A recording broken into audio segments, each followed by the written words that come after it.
Good afternoon. My name's Kelly with Ryan's RV. This afternoon I'm going to show you how to use your travel trailer. We're doing this video primarily for rentals. Today I'm showing our 2018 Wildwood 263 travel trailer. It's one of our best sellers. It's also the largest trailer we're renting this year. If you're going to rent this trailer from us, you'll need to show up with a truck that is rated for a minimum of 8,500 pounds. So we're really looking for a 10,000 pound tow rating. If you've got a truck fully set up and it's rated for 8,500, we'll probably make that work. You're going to need electric trailer brakes. If you don't have them already, we'll help you get them installed. For any of our trailers, that's a requirement, okay? So before we take it off the truck, we're going to get a level from side to side. And the reason we want to do that before we take it off the truck is the only way to level from side to side is by putting some blocks underneath the tires on the downhill side. So in this instance, we would take some of the orange Lego blocks. We're sending you with plastic orange squares, 10 of them, that you can stack up to help you level from side to side. I'd put them underneath the downhill side tire, so in this case on the opposite side from where we're at. I'm going to pull the trailer forward up onto those blocks and stop. Then I'm going to block the tires, take the trailer off the truck, and I can level it front to back quite easily just by raising and lowering the tongue. Once I'm level from side to side and front to back, I'm going to put the stabilizer jacks down. So I've got a button forward and a button rear. This is the rear button. I'm going to press and hold this button, and it takes about 30 to 45 seconds for the rear stabilizer jacks to go down.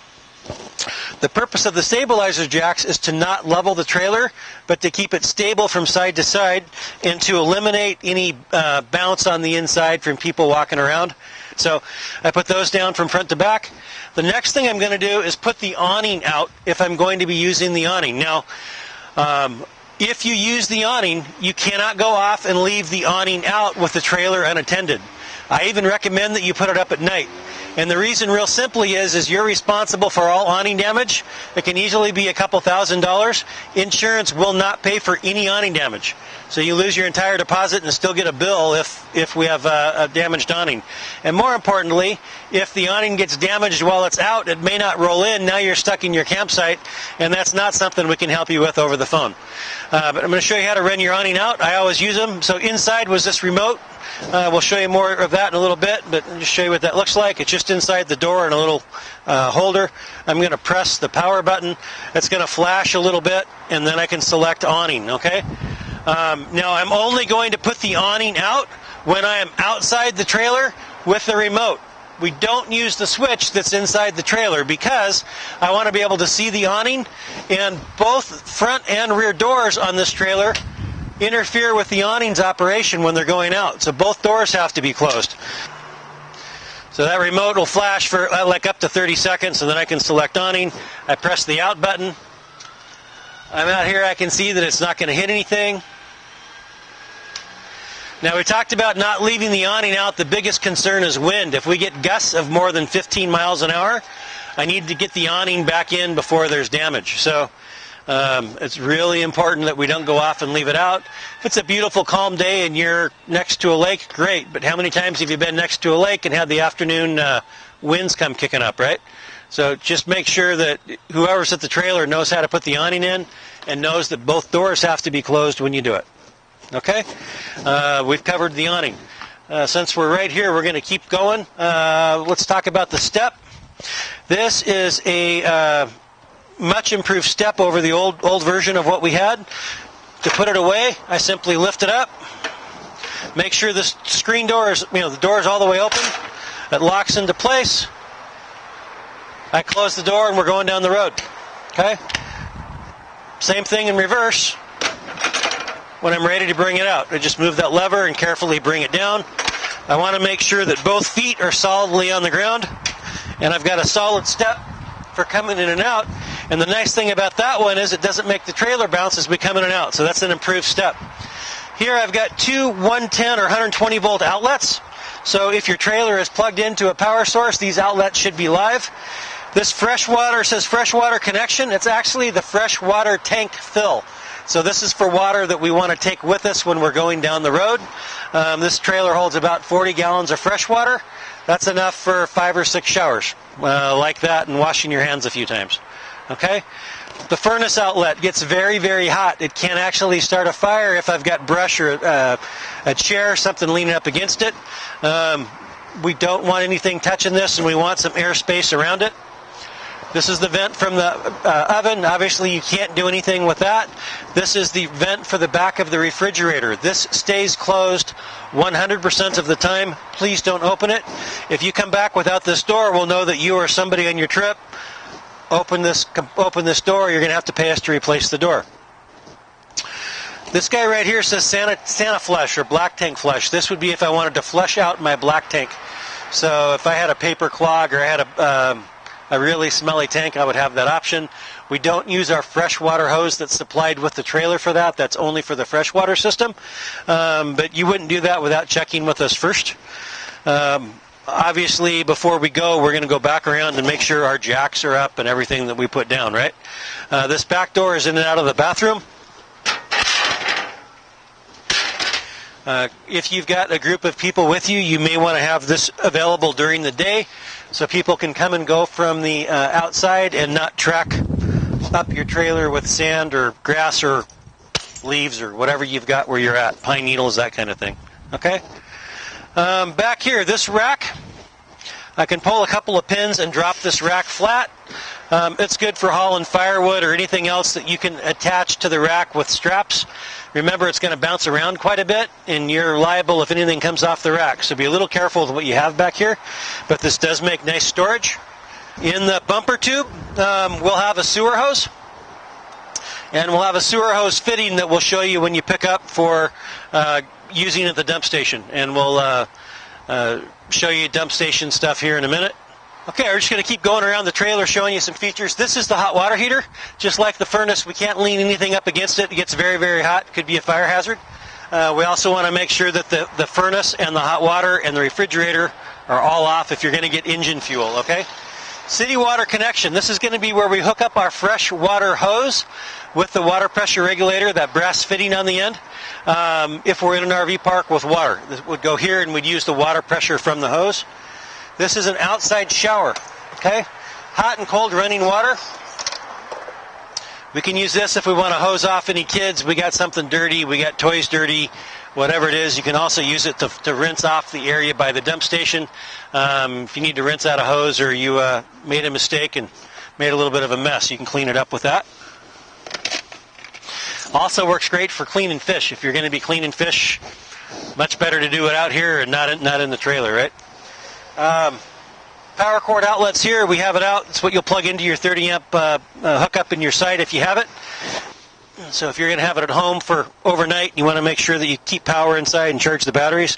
That's the extension cord or 15 amp adapter. Your RV park is going to have an outlet that looks like that we're going to plug into. You can only run the air conditioner if you're plugged into an outlet that looks like this. For sewer hose, we're going to show you a segment that we already recorded for the dump station. Okay, so in a campsite, you're going to get a wide variety of what your hose hookup looks like. It's always going to be within about 5 feet of your power cord, within 10 feet of your fresh water or so. In the ground, you're going to have some plastic pipe that comes up. It's almost always plastic pipe.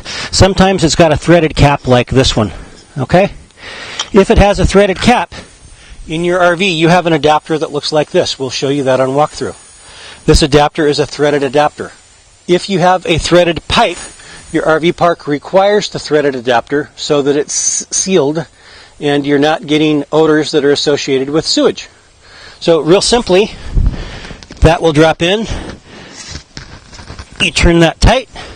You take the end of your sewer hose,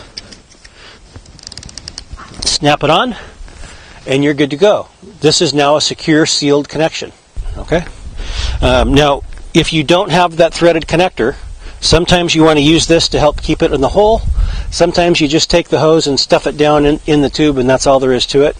At dump stations, it's never threaded. If you're using a dump station on a highway on the way back, it's a question we get a lot. Well, how do I dump my tanks? Where do I dump my tanks? Does it cost money? In most states, most rest areas have RV dump stations. The universal sign is at the kind of at the ramp for the rest station or the rest area. there'll be a picture of a trailer with an arrow pointed into the ground underneath it. That means there's a dump station there for RV waste. Those are always free. I've never seen one you have to pay for along, on the highway. They would much rather you're dumping someplace that they can control. You can pull your rear axle up to the dump station, get out, hook up your hose, and dump it just like you were in a park. Near us, coming back on I-90, there are 3 between the gorge and where we are, right on top of Anage Hill, which is just 10 minutes after you've left the concert grounds. Indian John Hill, which is about an hour after you left the concert grounds, and North Bend. They all have rest areas. North Bend is the last one. It's before you get to Issaquah. Please pull in, dump your tanks. If you come back with your tanks full, we will have to charge you for that. Please empty them. All right. I'll show you the valves, and then we can move on. The sewer hose itself will have an end on it that snaps on just like this. Notice as I pulled that cap off, my hand was on the top, not the bottom. And if you saw the water run out of there, that's why. Quite frequently, there's what I call driblets that are in there, okay? So you get the cap out of the way, I snap the hose on. This trailer has 3 dump valves, which were a little uncommon. I've got a gray valve here, that's for my bathroom sink and shower. I've got a gray valve here, this is for my galley or my sink in the kitchen. And then my black tank valve is up top here. To dump these tanks, all I do is grab this. I have the hose clamped on here. I've got the hose secure in the hole in the ground. I pull that, and we've got some antifreeze in this one to keep from freeze damage. In the galley tank, that's all that pink stuff is antifreeze. Just like that. So open, close. Pretty simple. Don't do that until you put the hose on and have the hose secure, of course, but that's how it works. When I'm done, I want to put my cap back on, because if the State Patrol sees me going down the road, I can get a $124 ticket for not having a cap on that tank. Okay? The slide out, you can see, is out now. When you go to run it in, you want to make sure that there's nothing in this area, front or back, or up underneath it that can get caught in any mechanism when it's coming in and out. Before we take the slide in or out, we're going to make sure the trailer is level from front to back. Okay? Also recommend you put the stabilizer jacks down first as well. All right, let's go up to the front of the trailer. So here we are at the front of the 263 trailer. I'm going to point out a few things real quick. First, I'm not going to show you how to hook up your hitch on video because it's a little different for each truck and trailer combination. Hitch is included with your rental. We prefer that you use our hitch. Occasionally we'll make exceptions if you show up with something that meets our approval, but it's included. You don't pay extra for it. We'll set it up for you the first time, show you how to unhook it and hook it back up. Okay? It's a 2 5/16 ball. You have 2 safety chains that have to be hooked to the vehicle separately from the hitch. Okay, that one was on there really good. A 7-way Bargeman flat plug. You will have to have trailer brakes again and be wired for trailer brakes. Charge line is optional, although we highly recommend it. That's the line that makes it so your tow vehicle charges the batteries on the trailer while you're going down the road. I'm going to pull this cover off real quick. It'll come with 2 propane tanks. We'll make sure you have plenty of propane for your trip. Typically, we're only going to have the passenger side tank turned on, and we're going to have the driver's side tank turned off. There's little arrows on the valve on top of the trailer that I'm turning right now that tell you which way is open, which way closed. It's just like a faucet, a hose faucet. So open it up, and in the event you run out on one side and things quit working, you can turn that one off and turn the other one on. Okay? You've got 2 batteries back here on board. They only typically would come with 1. We've got 2, so if we have people dry camping, their batteries are going to last them twice as long, and they're not going to get cold in the middle of the night when the furnace fan cuts out. Up here, we've got an electric tongue jack, power up and down with a hitch light, so you can see yourself hitching up at night if necessary.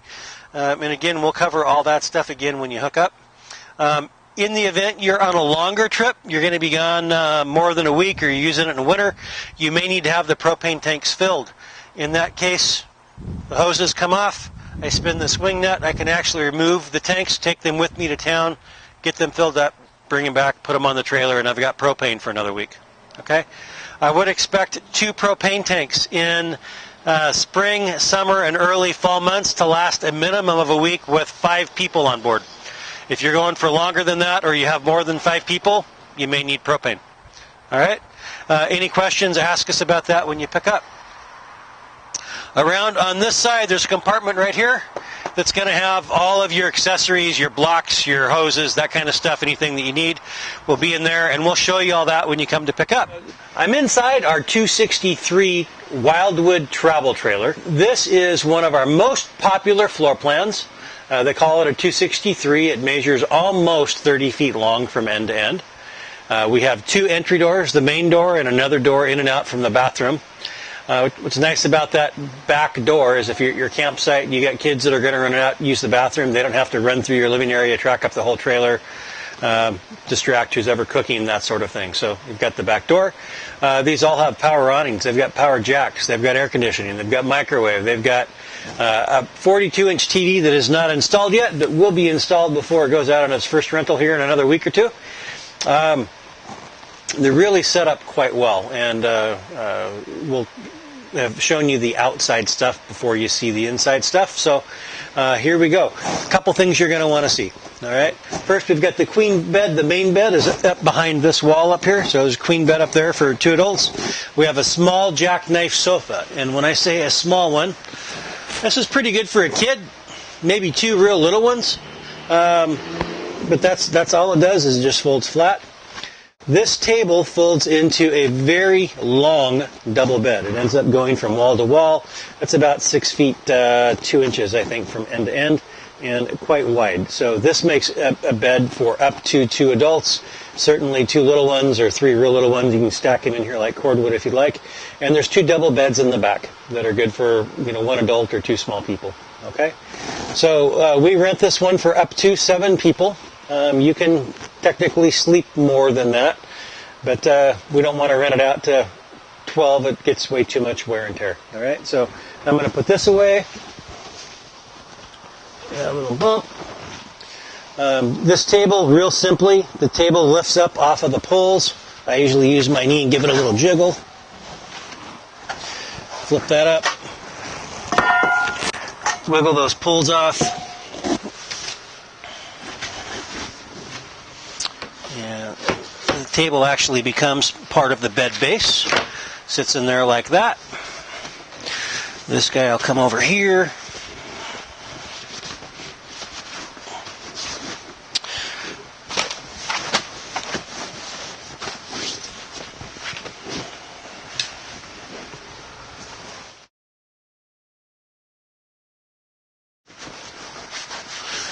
Now, as you can see, that makes a really good bed. I got lots of room, and I still haven't taken that cushion off. Okay, so that's how we convert the beds. I prefer to leave the table set up as a table and not a bed.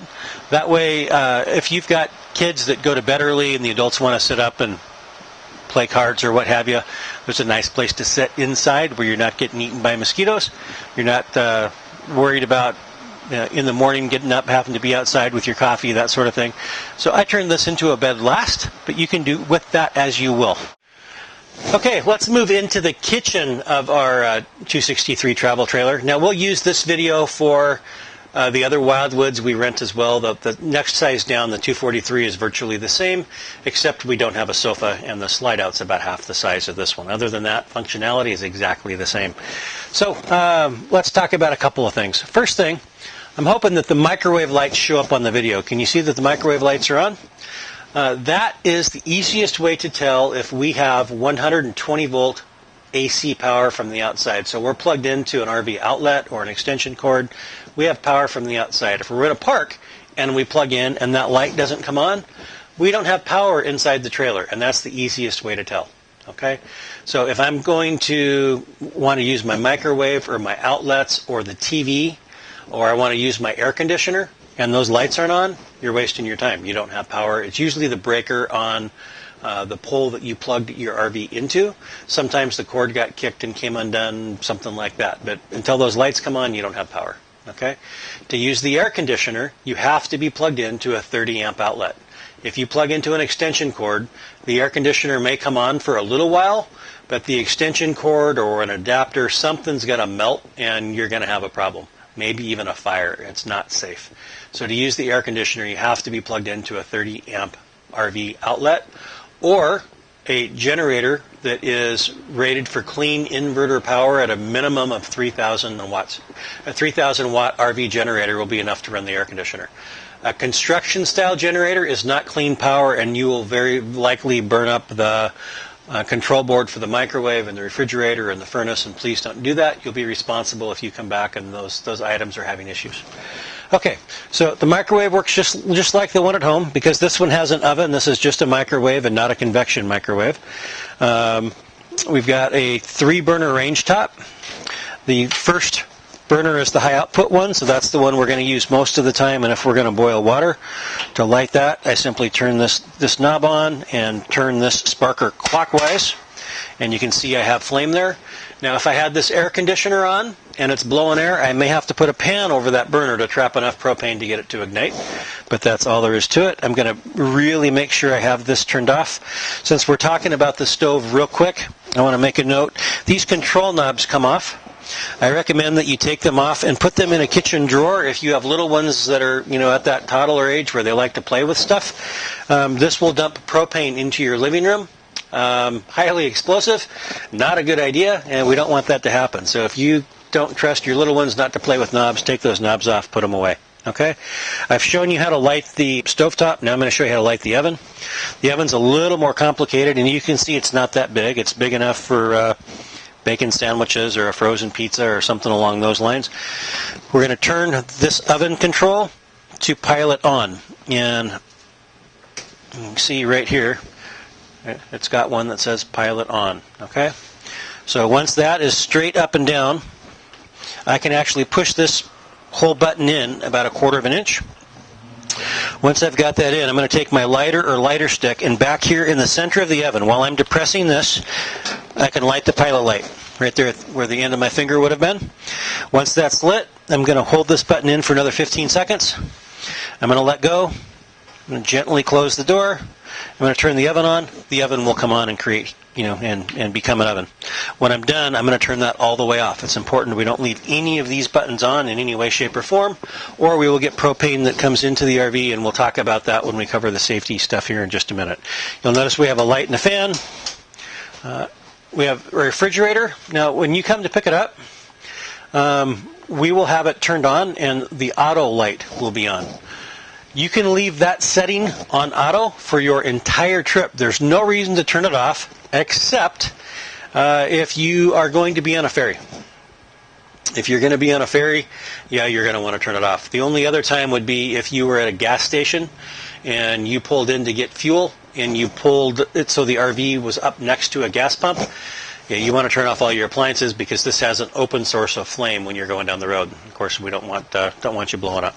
Okay, but that's on. You've got a good size RV refrigerator, as well as a separate freezer compartment. Okay. Now, in the winter, we don't have to worry about this as much, but in the summer, we certainly do. All RV fridges work much slower than your refrigerator at home. What I mean by that is if you plug in a refrigerator at home, you stuff it full of warm food, 4 or 5 hours, it's cold. You take an RV refrigerator, you stuff it full of warm food, you need to leave the doors closed for about 24 hours for it to get caught up. Okay? Now, what that means to you when you're camping, especially if you have little ones that are used to being able to go to the fridge and look in there and do what I call fridge surfing, every time they want a drink or they want a snack or what have you, and that door is getting opened regularly throughout the day, your refrigerator will not be able to keep up in the summer months. So what I recommend to all of our clients is that you bring a cooler for your beverages. You tell everybody to stay out of the fridge except at mealtime. You only put the stuff in the fridge that needs to be in the fridge. And triple, especially with the refrigerator, if you want to use it for ice cubes or to maintain a thing of ice for cold drinks, or you want to have ice cream, whatever in there, that needs to stay closed except when you have to get it open. So we tell you, if your refrigerator will work wonderful, even in 100-degree heat, provided it only gets opened about 6 times a day, and it's only opened for short periods of time. So use it at meal times, a couple other times during the day, it'll be fine. If somebody's opening and closing that door every half an hour to see if the refrigerator is going to get cold, they'll be opening and closing that door for the next year. It's never going to get cold. It needs to stay shut. Okay, enough with that. Moving on. This panel down here is our electrical circuit breaker panel. You shouldn't need to get in there. These are our 110 breakers. Those are our 12-volt fuses. If one of these fuses is blown, there'll be a light on next to it. If one of these breakers is tripped, you should be able to feel it when you're running up and down there with your finger. Odds if you're needing to get in there are less than 1 in 20. Okay. Next here we have the pantry. Really good food storage and storage in this one. Very uncommon for a trailer this size to have this nice of a pantry. Okay. One of the reasons we like it so much for a rental. So again, when this goes out on rental, we will have a 42-inch TV here that's installed. You'll have the ability to plug in a player of some kind. These are USB charging ports. We've got a set here. I've got a set at the front bed. We've got a set at the back beds. So whoever needs to charge their phone or other electronic devices can do so just with USB charge ports. Our control panel is around the corner and right here, so we're going to show you that here in just a minute. And we've got the bedroom doors for privacy that close off the bedroom. So instead of just a shabby curtain, you've actually got real doors that close across, give you a little bit more comfortable privacy up front. Okay, we're just inside the main door of our 263 travel trailer, and we have the control panel that really tells us what's going on with the RV. So we're going to start here. This first button says battery. I press that. It says it's fully charged. Anytime I'm hooked up to the truck or I'm plugged into a site, it should say fully charged because the batteries are charging while that's happening. The next is fresh water. I've got 1/3 of a tank of fresh water currently. You're going to have to tell us if you want the tank filled prior to your walkthrough for fresh water. Normally we just have enough in the tank to travel. If you're going someplace without water, tell us and we'll be happy to fill the tank for you at no charge. Next is black. That is our sewage. Okay, that's the toilet waste. After that is gray 1, that is our sink and our shower in the bathroom, and then we have gray 2, which is a smaller tank specifically designed for our kitchen sink. Okay? Underneath that we have water pump. I'm going to turn that water pump switch on if I want to pressurize the water that is in the holding tank for the water that we take with us while we're going down the road. If we are plugged into a hose in a hookup site or a limited hookup site that's got water and power, we don't need the water pump on. We're using pressure from the hose. Okay. Next up is water heater. The water heater I'm going to want to turn on at least 20 minutes before I want to take my first shower. Okay. The water heater takes about 20 minutes to heat up.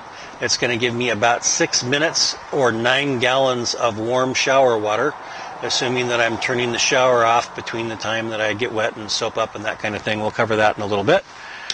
And then once it's depleted, you have to wait another 20 minutes before the next person takes a shower. Of course, most campgrounds have showers you can use and not worry about using your fresh water, your limited hot water, or filling up your tanks. This next switch here just says lights, and this first one is a porch light that's outside. This next one that says lights is the lights under the awning. It's got these kind of sexy lights that come on under the awning that goes along the outside of the trailer. We'll show you that again from outside. These next 2 switches we're going to talk about a little more in depth. This first one here says slide out. This is for the main slide room, and it powers in and out electronically. It takes less than 30 seconds. If you're taking it out, you have to make sure you've got at least 4 feet of clearance on the outside of the trailer with nothing there to hit, or you're going to damage something. You'll be responsible for that. This inside switch that says awning, I don't want you to use, and we'll tell you that again on walkthrough. And the reason I don't want you to use it is because to use this switch and have the awning come in and out, both the front and rear door have to be closed to keep you from damaging the door or the awning. And if you're in here with the door closed, you can't see with the awnings rolling out to see if there's an obstacle. So instead of doing it that way, this remote also allows you to operate your awning. So main slide, select awning. And for awning, I go out, and it'll run the awning out. But we want to do that while we're standing outside so I can see what it's doing. Again, you cannot run the awning out with either the front or rear door open. It will cause interference damage. Okay, and it's going to be body damage you'll have to pay for. All right. We're in the bathroom of the 263 Wildwood travel trailer, and this bathroom works pretty much like every RV bathroom that we have. We're going to cover a few things really quick. I'm going to start with the toilet because the toilet in an RV seems to be the #1 source of trepidation or concern for most of our clients. These work very simply. They're simply a gravity flush. Really shouldn't have an experience like RV or some of the crazy movies they've done about dumping tanks and RV toilets. They're pretty easy, okay? So the first thing you're going to notice, though, once I raise the lid, is that there's no water in the toilet. And that's because we don't want water splashing out of the toilet while we're going down the road, and we don't want to waste water from our fresh water tank or fill up our black tank, our sewage tank, with extra water when we don't need to. So for someone that was just going to come in here and go number one, not a problem. Do what you need to do. When you're done, flush the toilet just by pushing down on this lever. There'll be fresh water that comes in, just drops it right into your holding tank. If you're going to do more than that, it's very important that before you sit down, you raise the water level in the toilet, and you do that simply by partially depressing the foot lever. This is our flush lever, but if I just push it down about an inch, water in the toilet will begin to raise. It'll pump water into the toilet, and we're going to raise several inches of water in the toilet. You need to put more water in the toilet or raise the level higher than any deposit that you think you might leave. If you don't, the entire trailer is going to stink really bad. Everybody else is going to be mad at you and make you sleep outside for a couple of nights. So remember to add water before you sit down. You'll have to instruct your kids of this. And then please, no anything down the toilet other than the RV toilet paper that we provide. We'll provide it for you, and human waste.